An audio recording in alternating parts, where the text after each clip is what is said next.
Hey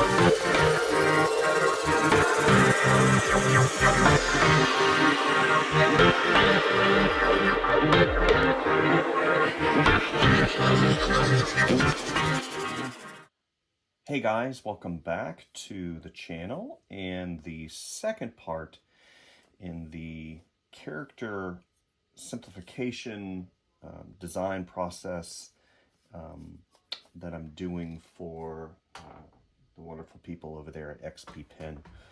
Today I'm going to be working on the XPPen Artist 22 second generation. This is one of their budget tablets, and I think price retails for around $4.99. There are numerous sales throughout the year, so definitely keep checking back with them. In addition, I'll be using their XPPen remote. I've got it paired with my all-in-one that I have off to the side here on the drawing desk. So if you're interested in that first part where it shows where I actually create the sketch we're going to be utilizing today, then definitely check back on the XPPen website, and I believe it's there where you can click it and link to my channel archive, and you should be able to view it and kind of watch the process of how I create characters based on simple shapes. So what we're going to do is we're going to go ahead and open that other sketch that I did to let you guys see.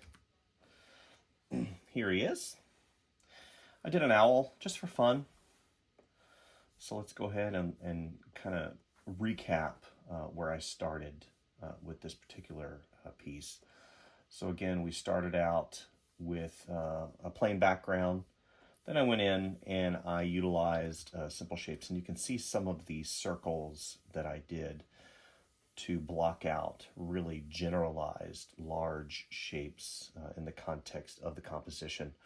And then I went back as I progressed through, and you can see, putting in large areas of shapes to block in composition. Let's go ahead and grab a brush over here on the left-hand side, a simple sketch brush.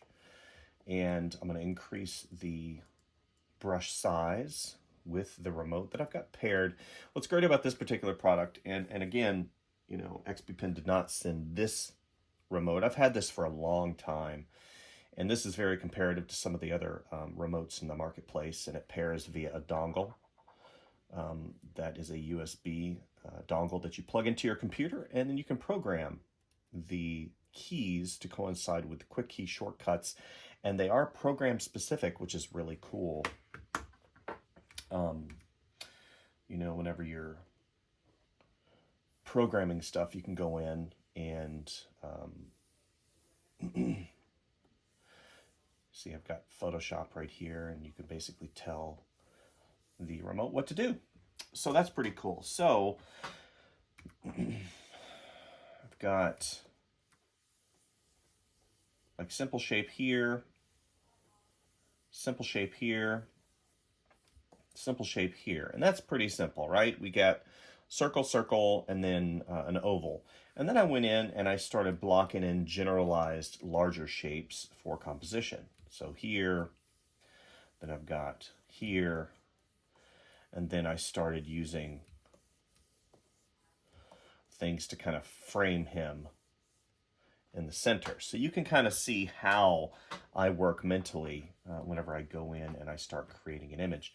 And also that rule of thirds that I believe we talked about in the last video, and how whenever you have these intersecting lines, points of interest are going to be where these lines are. This is a photographic principle, but also an illustration principle.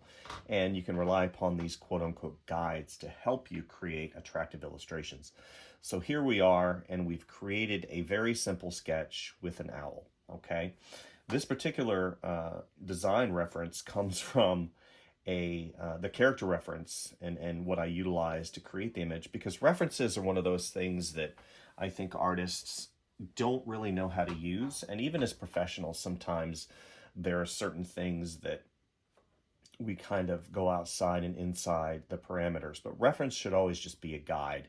And the reference I use for this particular owl comes from a 1930s book, I believe.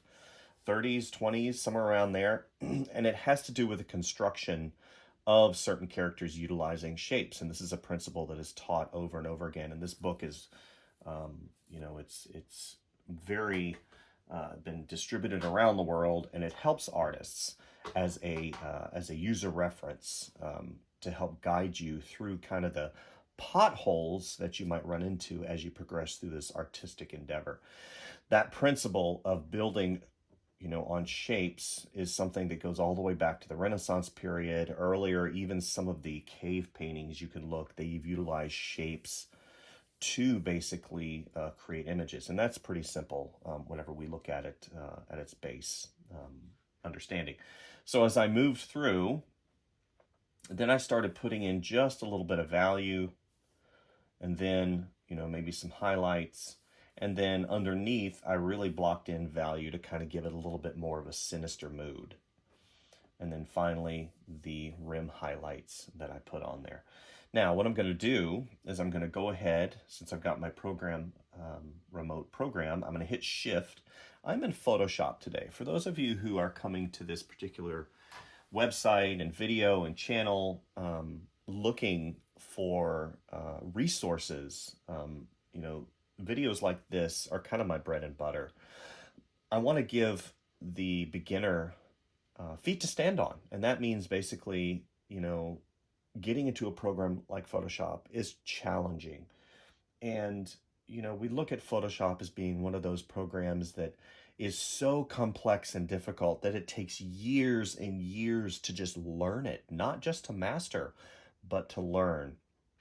But hopefully a resource like my channel, excuse me, will help you get your feet wet in this digital environment, because digital art is not a unicorn. It is not something you cannot obtain.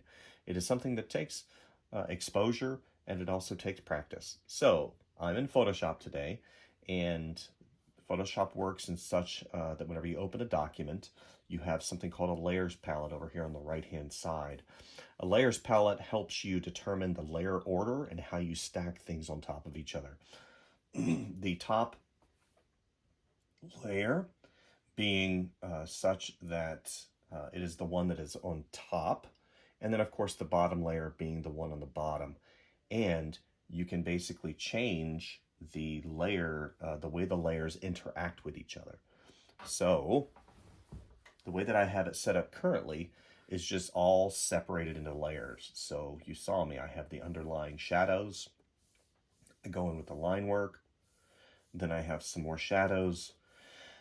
Then I have the mid-tone highlights, and of course the final highlights. And I'm working on a toned background. So that gives me a nice mid-grain or mid-tone value that I don't have to put in whenever I'm drawing something like this. Okay, so now what I'm going to do is, since I've got this sketch layer on kind of the way that I want it, I like the placement of the elements, I like where things are, I like the mood, I like the rhythm and flow. So what I'm actually going to do is I'm going to file, save as, Fun, okay, 2, and I'm going to save it to the desktop really quick. So now I have preserved my existing sketch in a separate file in layers. Now I can keep everything in this particular file, but what that does again is it creates bulk. Bulk is, file bulk has to do with the size, the amount of layers, the amount of layer effects, the things you've done inside of the context of the file, and it really causes quite a bit of strain on your machine. And I don't want to cause that. I'm actually working on an all-in-one, and the all-in-one is a powerful machine. When you're doing word processing, when you're doing video watching, when you're doing simple tasks. But whenever you start doing graphics heavy executions, graphic rendering, painting, using certain filters inside of programs like Photoshop, it taxes the computer, to which it causes a usability issue.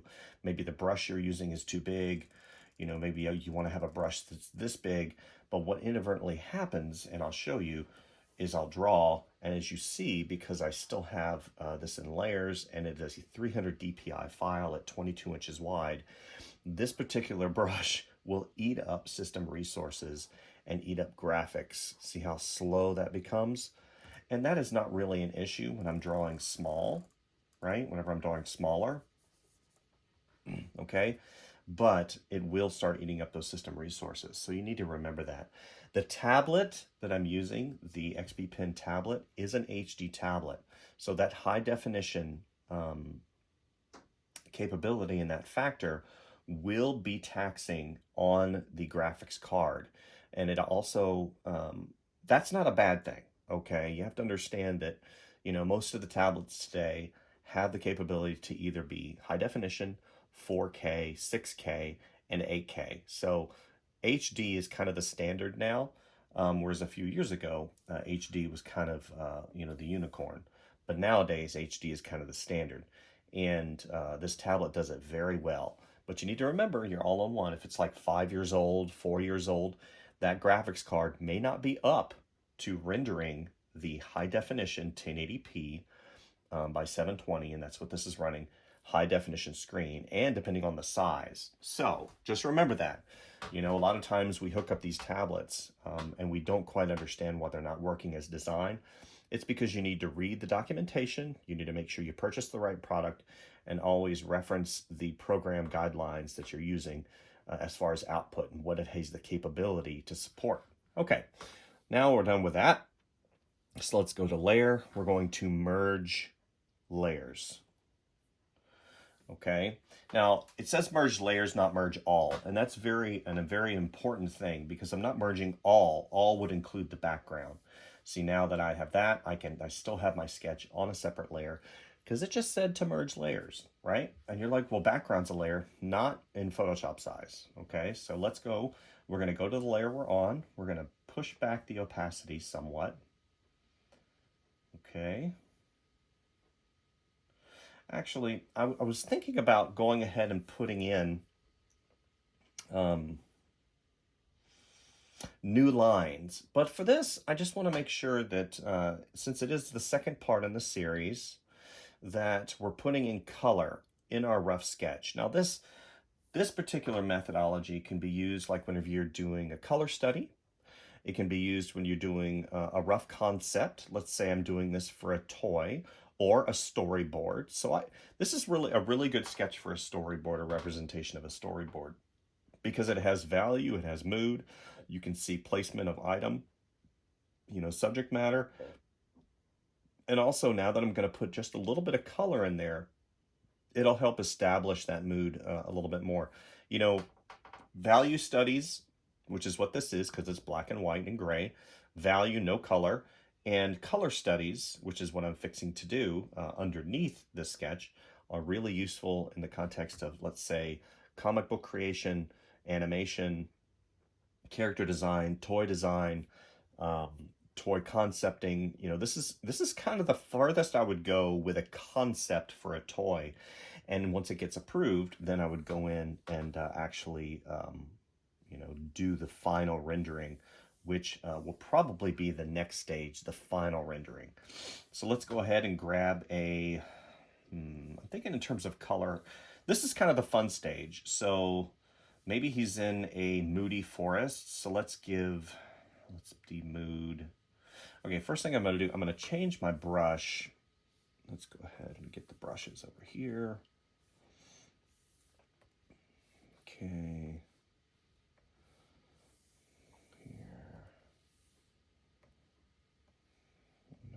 I'm missing some brushes. What has happened?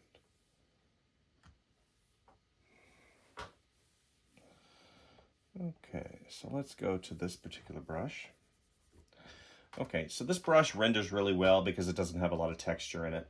And I can determine that whenever I come over here to my brush settings and I go to texture, and the texture box is not linked.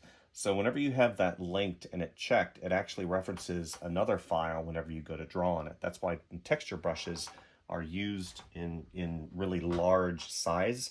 that's whenever it starts taxing that GPU, because again, it messes with the it messes with the rendering. So I'm going to go ahead and put in some blue.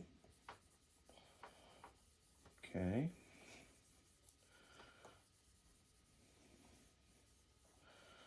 And I want transition. Transition being from value to value and also color to color. So the blue is going to kind of be the cooler side. So now I need to think of a warmer side, which typically warm, you equate red, you equate yellow. Okay.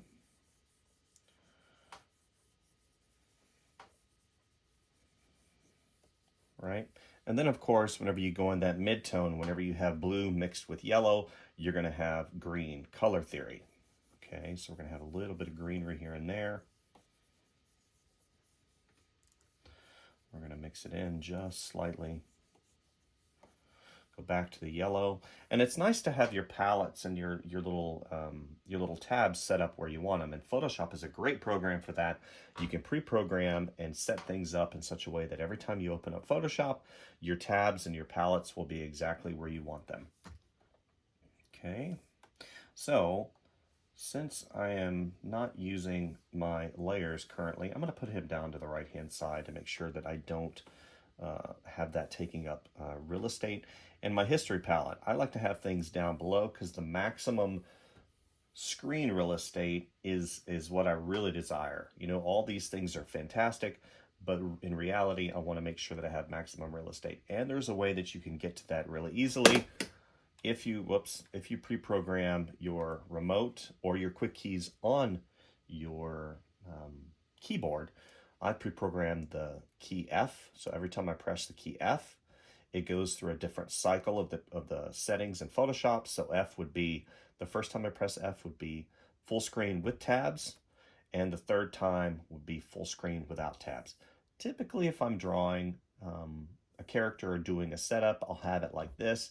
And I can just literally, I can scroll through these as much as I want and as fast as I want. Okay? So let's go back. This is where I like to be. So let's go a little bit, let's go to a purple hue. Let's enlarge the brush.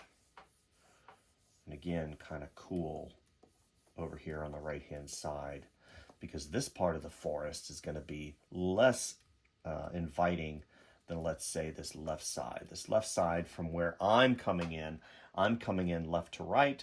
I'm coming in towards the creature. I'm coming in towards him. So I typically want to have that friendly vibe, and I'm coming into his world, which is a little more sinister from my point of view. He might be the friendliest owl in the world, right? But color has that ability to really modify your perception very quickly. And again, this is one of those rough things, rough sketches, rough color stories that I'm going in and see. Whenever I zoom out, you see how fantastic and fast that happens. In the context of the illustration, just by putting in that little bit of value and going further away, that silhouette jumps out, and also that color really bounces off nicely. Okay, so we're going to have some of those warm highlights here. Right, and we're going to go back. And what's nice too is as you start progressing through the illustration and adding color, remember your pre-programmed remote is your friend. I do have my keyboard up here on the left-hand side where my all-in-one is, if I need to do something specific in particular and it's accessible. But the pre-programmed remote is nice because I can go in again and I have like my Alt key, I have my space key, I have my Control, and then I have my Alt. So Alt in Photoshop is the eyedropper. And since I'm in the brush mode, Alt, I can sample certain hues in my piece. See? And so see how fast this becomes a viable piece of artwork when you add just a little bit of color. And I'm only at 2 layers, and that's all the color that I've added in. So that's important for you to understand, that you know, whenever you put a sketch in Photoshop and you work on layers, you have such incredible ability to really expand. Now, if I mess up, I can create a new layer. Look, I can hide this layer and I can go back to my original sketch. And that's the power of digital illustration in creating artwork. So now what I'm going to do is I'm going to add a layer, but I'm going to do it underneath my color layer. So I'm going to go ahead and block in some of those, what I call them, you know, local color, color flats, color that doesn't have a lot of shadow or light on it. But since I'm doing this really quickly, my sketch really has a lot of that value already. So whenever I put down my color flat in the bottom, I'm going to have these top two layers, the sketch that has value on it. Remember, it's got value, okay? Because if we look, I still have a lot of those values in there. And then I've got this color layer on top of this layer that I'm going to be putting color flats. So those two top layers are going to affect what I put in, and I'll show you what I'm talking about. So let's go to a brown, like a mid-tone brown, but it's going to be more gray because I'm thinking this is not a quote-unquote happy-go-lucky forest. It's kind of a little bit more sinister. So let's go ahead and start putting in the value, and I'm going to make sure that I have this at 100%, but I've got this particular brush set on pressure. So as I put this in, even though it's a darker value of color, it's going to be affected by that yellow, remember? So let's go ahead and make sure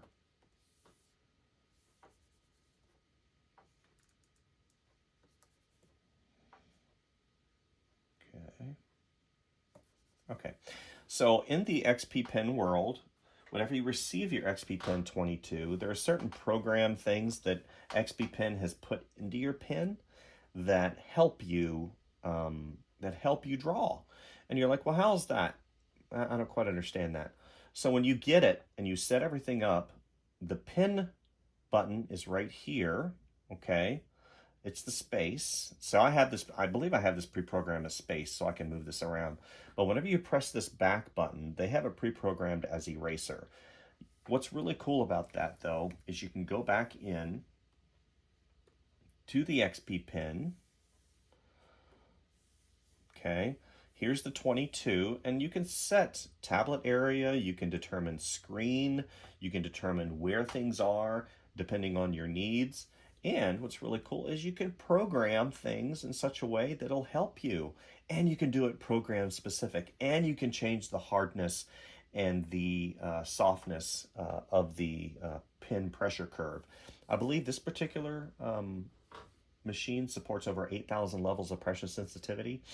And even though, you know, a lot of companies out there are really pushing that pressure sensitivity, that really doesn't come into effect until you get a very large brush, and then it will help you in determining the pressure curve according, you know, it sizes up 8,000 pixels of, you know, levels of pressure sensitivity. Doesn't really matter when it's really tiny, but when you're really big, it makes a difference. So let's go back in, let's put in some more value. I'm sorry, not value, put in some more color. Gotta make sure that I'm in my pen mode.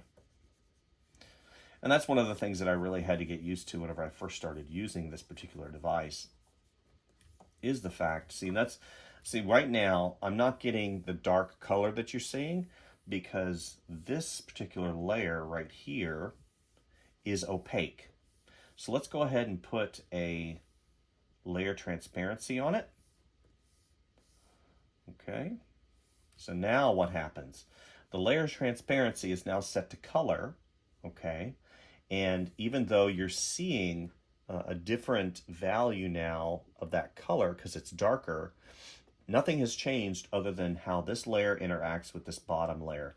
This layer is set on color, so this layer right here uses, let's go ahead and get rid of this, uses its colors to affect the layer below. So even though this is a brown, see, this is a brown, I'm going to throw the color layer on it. So now that top part of the yellow is going to affect the brown, and it's going to turn it a little bit warmer.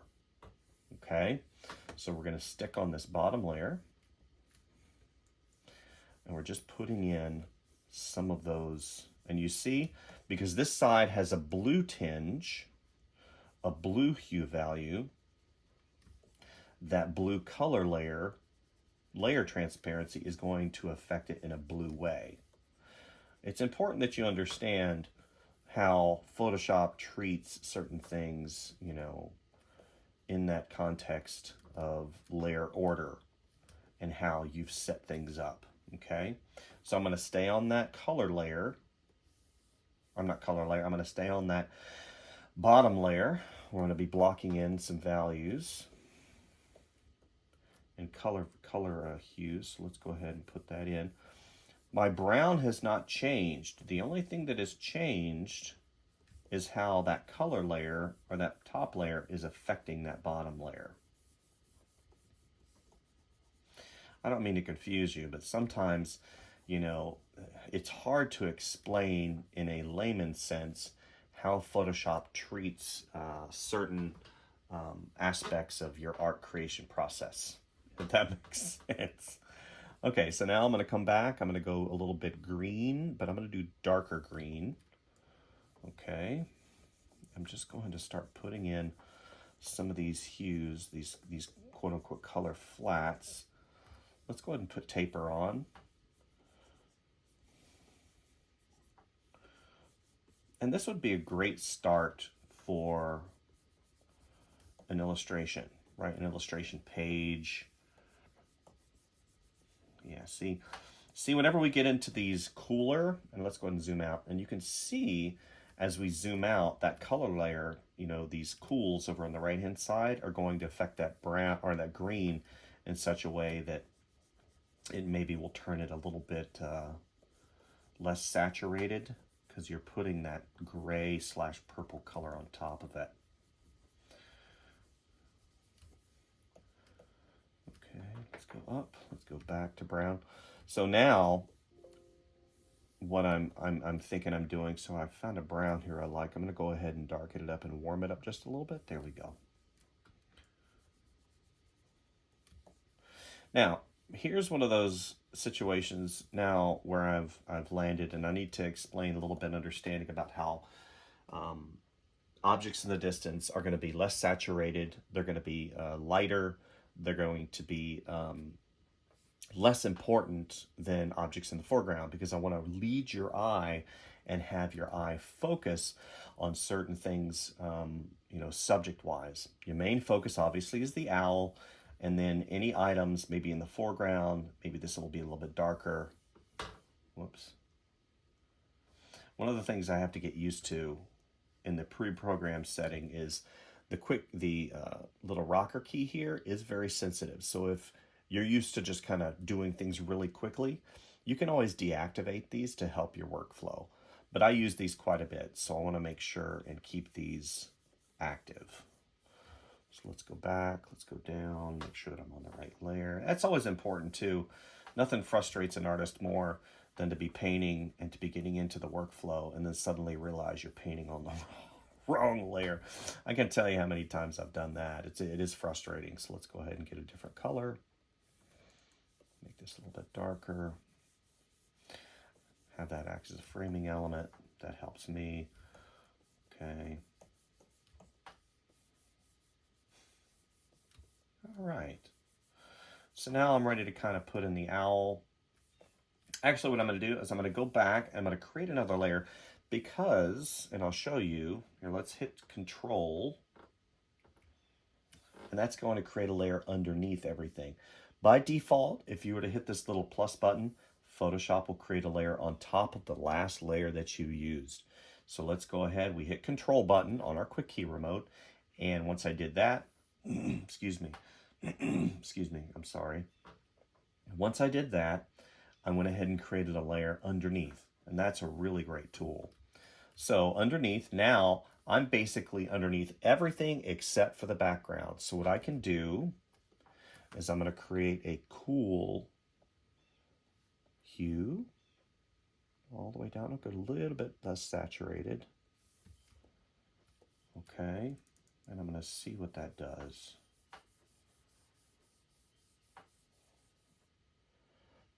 Okay, so I've got taper on. Okay. Sometimes art is one of those, you know, especially drawing in general, is kind of an experiment. Now, as I zoom out, it's important, again, I get, you know, quite a bit of contrast, so I can go back and I can decide, okay, I put some dark in here because I really want certain things to pop. So let's go ahead and hide that and see what's better. And sometimes it helps to squint your eye. So I do like this better, but I need to put a little bit of a blue back here because, again, we talked about things in the distance being lighter. So we need to remember that horizon line being where the top of the sky meets the land. So even though I can't see it, I know it's there. So I need to make sure and have things a little bit lighter in the distance. Okay. And it'll help the contrast. See, as I zoom out, again, you know, I think, yeah, he's kind of in his little area. He doesn't want to be bothered too much. And that's a good thing, right? Oh, come on. Okay, so now I think we're in a good spot. Let's go ahead and remember, we want that color layer to affect things and create mood. So I'm going to go ahead and create another layer just below my color layer. So how do we do that? We click our control and we click the plus and it creates a layer underneath. So now I'm going to block in my creature / owl. Let's go ahead to a mid-tone, I'm sorry, a mid-valued brown / gray. Excuse me. My apologies. I've got a lot of comments in reference to my clearing my throat whenever I talk. I'm in the mountains and there's a ton of allergens. And sometimes when I talk, it gets out of control. Oh my goodness, allergies. I know some guys and gals deal with allergies, and my apologies for that. Okay. So let's go here, color, here. Now what I'm noticing, see, I've got my pressure curve on, which I love. Oops. Wrong. See, I went on the wrong. I went on the wrong. Whatchamacallit? I went on the wrong layer. So what I'm seeing right now is kind of a lack of value contrast, and I remove that, and I've got nice. Let's go ahead and make that a little bit darker. There we go. Let's go ahead and you see that I'm utilizing that XPPen remote, to go ahead and change the brush size, because that scroll wheel, I've got it programmed in to do that. Now, this black button right here, if you watch, I'm going to press the black button, and you can see I have different options that I can scroll through. Rotate to rotate the screen, zoom to zoom in and out if I want to zoom in and out, scroll to scroll through the layers, which I'm not going to do, brush size, which I kind of keep it on most of the time, just for ease of use. And I've got taper off, so let's go ahead and turn taper on because I want to have it come and go through that. And just so you know, this is only one methodology for you guys to put in color. There's other methodologies, so don't think this is the only way to do it. Some people prefer to do an entire value study of black and white, render it up completely, and then put your colors in via multiply and overlay, which is a completely valid way of doing things. And that might actually be part of another tutorial that I show you guys how to do that. But this way is just quick and dirty, quick and easy. You know, maybe for a storyboard, maybe for a quick rendering, maybe for a sketch you need to show. If you're a professional, show a client, do a storyboard. So now we're right there. Let's go back to our other.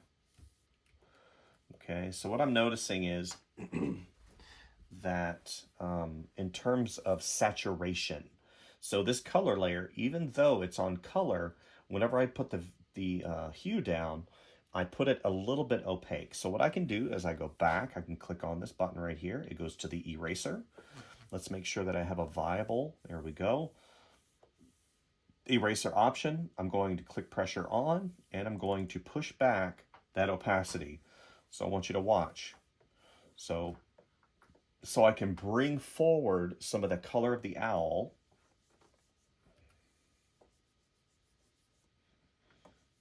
So now that I'm on my color layer, with my eraser, I can go in and I can determine how much color is going to affect my silhouette on the bottom, my silhouette of the owl. So let's go ahead and do this. Let's get rid of some of this. Let's get rid of some of this.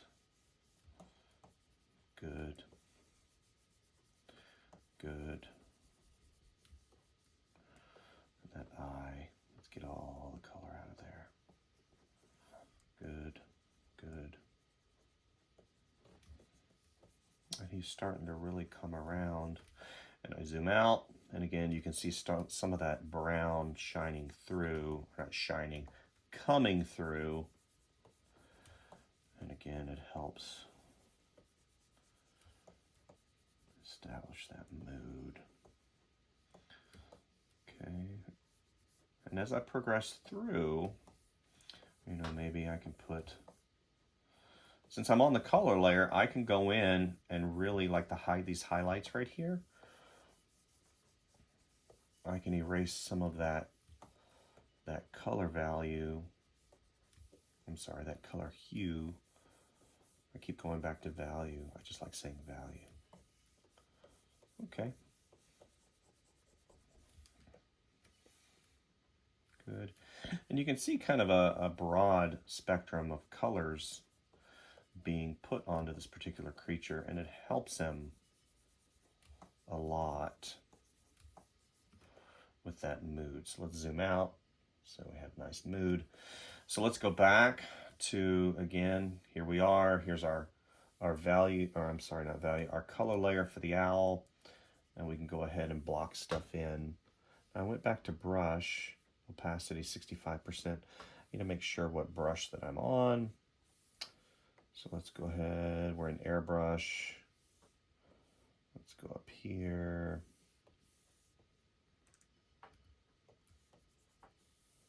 Let's go ahead and push that up 100%. Okay, we don't want any little holes anywhere, right? So let's put this back on. Okay, zoom out. All right, so now what I'm gonna do, since I'm on this layer, I'm gonna go ahead and block in, again, some of those color flats that I think will really help enhance the overall look of this creature.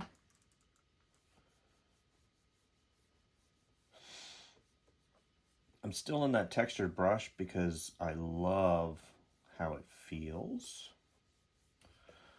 Zoom out. Zoom out. Let's go really dark down here because I don't believe you're going to be able to see any of that, right? I'm not so sure about that. A lot of times it helps you to gain reference. Whoops. Remember Alt? We're going to sample this. Yeah, that'll work. I know that owls really don't have a lot of, if any white in their eyes. They're very dark. But in the context of this, I think it works. Let's go ahead and give him a yellow beak. Zoom out. Yeah, I'm not so sure. So let me...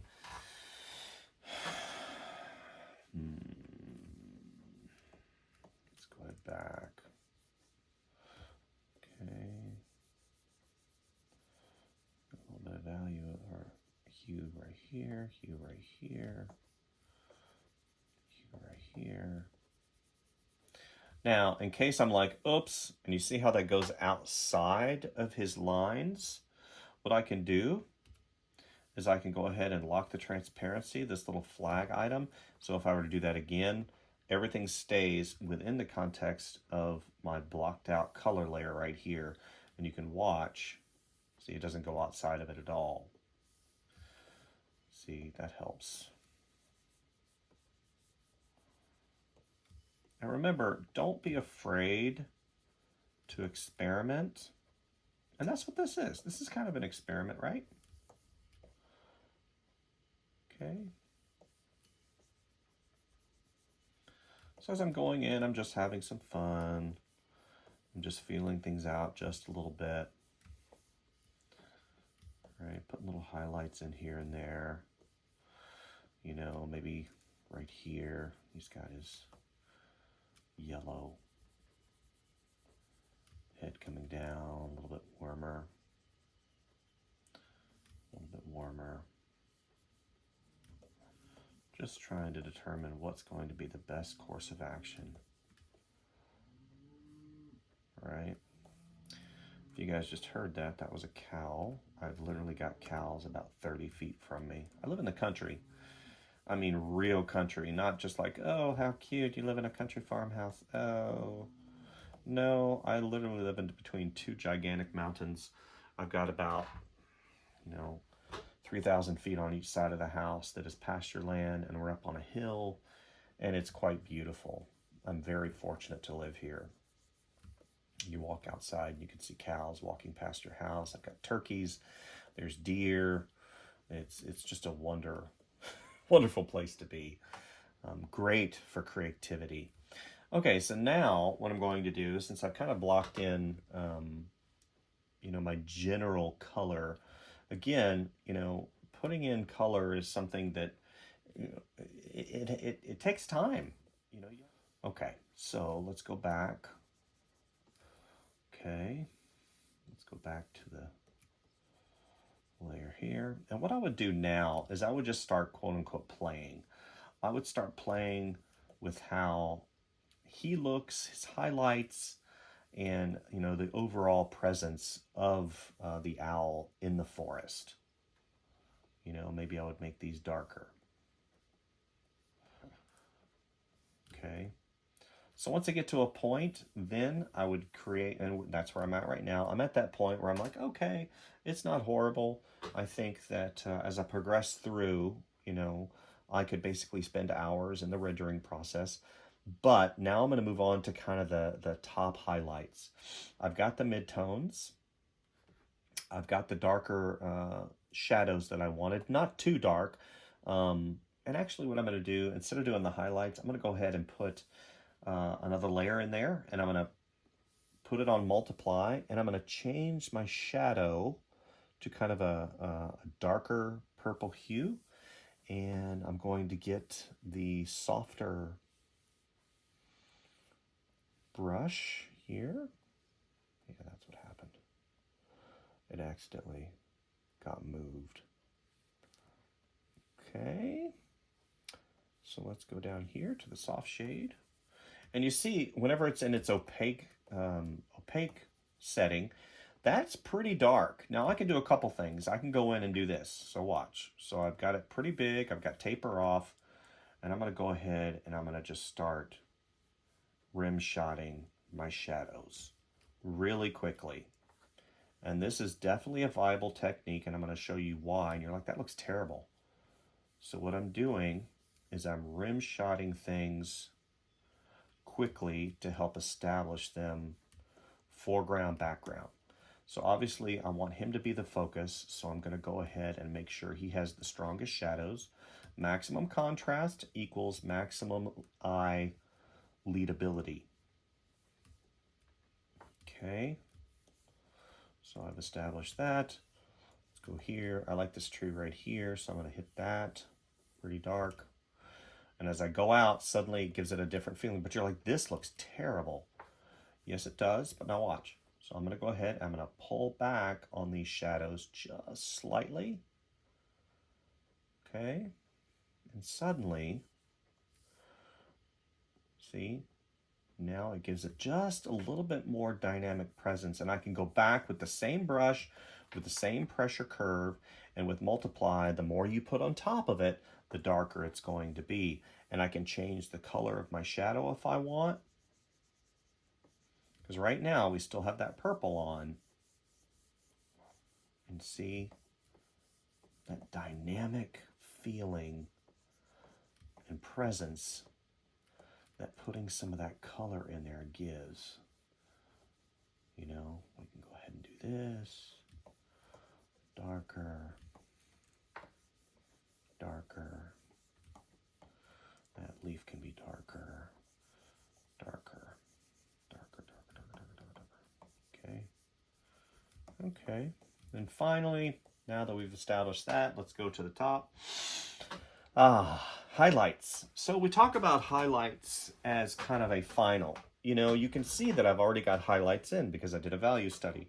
Now, as we progress through, as we decide to make those little decisions here and there, highlights can have a life of their own because you have the main highlight, you have reflective light from the midtone, and then you have the rim lighting. If I want to do rim lighting, because that light up here is pretty strong. But I'm going to show you basically my train of thought. So I've got this highlight on his eye right here, and you're thinking, okay, so that's going to be the brightest point, which it is. And you can see this whole area right here that is light, light, and then you've got this reflective light right here. Whoops. Okay. And what I'm going to do is I'm going to put this on overlay. Okay, and we're going to get a light hue, kind of a yellowish white. And I'm going to show you. Now, still in my pressure curved, 100% opacity. We're going to choke this back just slightly. I got 100% flow. And what I'm going to do is I'm just going to start putting in some of these simple little highlights, just here and there.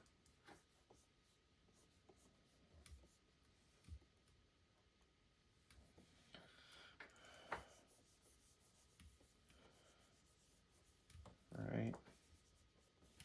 Again, this isn't supposed to be a super rendered piece just yet. Eventually, this would be part, you know, with the color study and how, you know, how I would treat. Let's go ahead and do this. You know, as I zoom out, you can suddenly see now I've got a nice warm highlight, and I've got nice warm highlights here. I'm going to put a nice warm highlight there, nice warm highlight here, maybe a reflective light there. And I've got some of that warm light shining through. It's important. Whoops, control. Got that warm light shining through. Okay, coming through, good. Here, got that shadow coming around. Here. Okay, so let's go back. Let's go and put that 100%. Okay, so now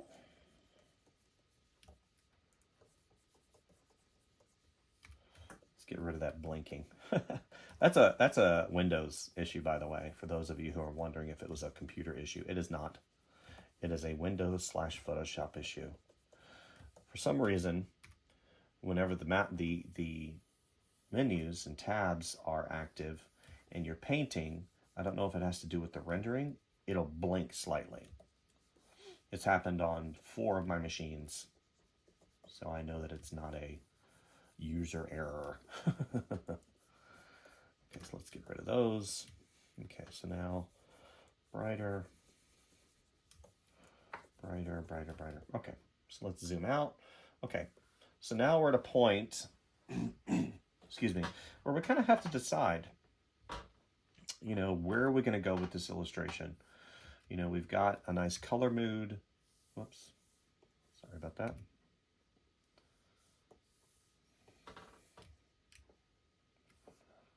Save. Okay, so now we're going to have to decide, what are we going to do with this piece? Now, eventually, what I would like to do with this piece, why did that change? What is going on here?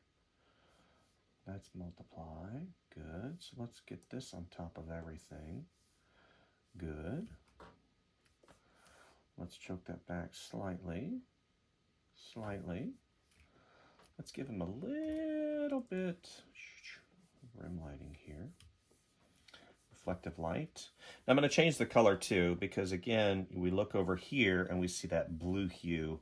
We want to be consistent. See how we can change the color of the overlay, and then suddenly we have such beautiful reflective light. You know, what was I saying? And what I want to decide to do with this illustration. Yes, I get accused sometimes of being like the dog from Up. I'm like, squirrel. That happens. That happens. My apologies. Okay, so make sure, let's go ahead and choke that back to 56. We blend that in. Anyway, what we're going to do with this piece, and you know, I don't know. As I progress through, maybe I'll do a final line drawing of it and go from there. So what you can do, too, I'm going to go ahead and add a layer. And we're not going to put any layer transparency on this. What we're going to do is we're going to keep the same brush we're on. We're going to have taper on. We're going to start sampling certain colors and values. Now this is on top of everything. This is on top of my sketch. And this is more of a traditional way of painting things. And as I progress through, whoops. Let's go ahead and put that a little bit more opaque. Right? There's that blinking again. Blinky, blinky. And as I progress through, you can see that I'm going to change colors. I'm going to change values. I'm going to change a lot of things. Let's go ahead and make this warmer. Right, so now we have that nice highlight here. Maybe we have it here. Let's take taper off. Maybe we have it here. Here. Get little highlights on the plant. Right, here, here.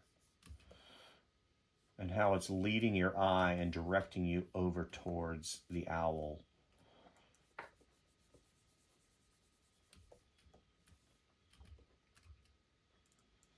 You know,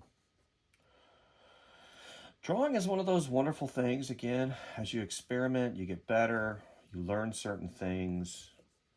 You know, I've always been the firm believer that drawing is a process of learning and making tons of mistakes and learning what not to do. You know, during this illustration, I'll learn things. And I'll take that learning over to the next piece I do, right? I'll take it over the next piece and the next piece, the next piece. And, you know, eventually I'll come up with a methodology that works for me.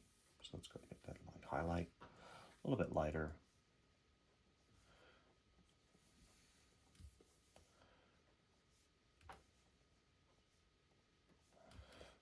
You know, so that's kind of where I wanted to land with you guys today. Again, this piece wasn't meant to be a super in-depth rendering process because that would take hours and hours, and that doesn't really make much sense. You know, for you guys to sit and watch a drawing take place that takes hours and hours. You know, we want to learn certain things that help us, you know, find our way, find our path in the drawing process, and that's what this was meant to be. Just what's called a primer or a starting point. You know, like I said, I can go in and I can sit here and I can put feathers on this guy and really have tons and tons of time and fun in it. But that's, you know, that's for you guys to do, right? This was just part of the whole understanding as a basic, you know, a basic drawing, a basic piece, how you can inject some life into a drawing that you have using basic shapes, taking Photoshop, using that layer technology and really coming in and having some fun, and using this XPPen, you know, the XPPen tablet is the drawing experience is extremely natural because it's got a texture surface. It's got a tiny little rubber nib on the end, I believe. I want to feel it. Maybe just be a plastic nib. Either way, the texture surface helps in not only diffusing light and reflections, because I can't see my reflection, but it also helps in feeling like I'm drawing on paper, you know? At the price point that this particular tablet is offered, it's hard to argue, you know, that other tablets in the same category are going to be worth an extra $2,000, you know, $3,000.